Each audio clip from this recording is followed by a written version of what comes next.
The final House race that was left to be called from the 2024 election was officially called on Tuesday of this week, and the Democratic challenger managed to flip the seat from the Republican incumbent. Now, this race really was a razor-thin margin. I think it was 157 vote difference between the two candidates, but nevertheless, the Democrats flipped a Republican-controlled seat.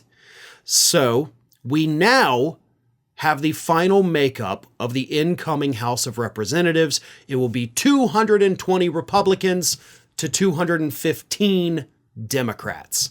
So yes, Republicans passed the 218 threshold to have the majority, but they can only afford for the next 2 years to lose 2 Republicans on any measure in that House if they still want to pass it. 2. They lose 3, Democrats get the majority there. Assuming all the Democrats are, of course, voting together. This is a razor-thin margin, folks, meaning, of course, that Republicans have no margin for error. Over in the Senate, on the other hand, Republicans do have a 6-seat majority. 53 Republicans to 47 Democrats. So if Democrats want to prevail on any measure, which will include, obviously, confirmation hearings for Donald Trump's cabinet appointees, they have to flip 4 Republicans.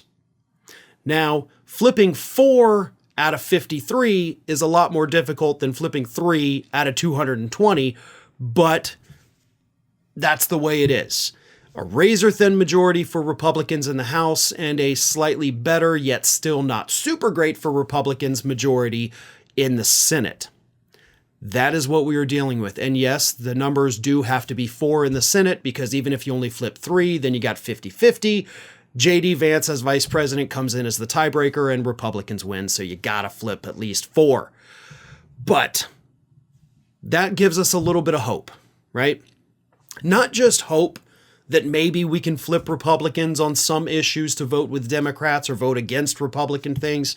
Hope that this country is not as far right as Republicans are telling us it is right now. Okay?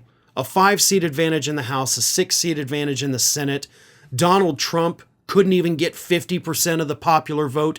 This was no mandate, right? This election was not a referendum. That's what can give us hope, because it shows that 2026 is not lost. 2028 is not lost. The next 2 years will be rough as hell, absolutely. But if Republicans do what they say they're going to do, then 2026 may be a walk in the park for Democrats in that election. Voters could easily turn against them. So we got 2 years of suffering guaranteed. But considering the fact that the public did not overwhelmingly pick Republicans this year, that's reason for hope that maybe we can flip them back in 2 years' time. Thanks for watching, everybody. And if you're not already, please subscribe to the channel. We got fresh content every day for you. And if you want to follow us across social media, make sure you check out all of the social links that we have posted in the description of this video.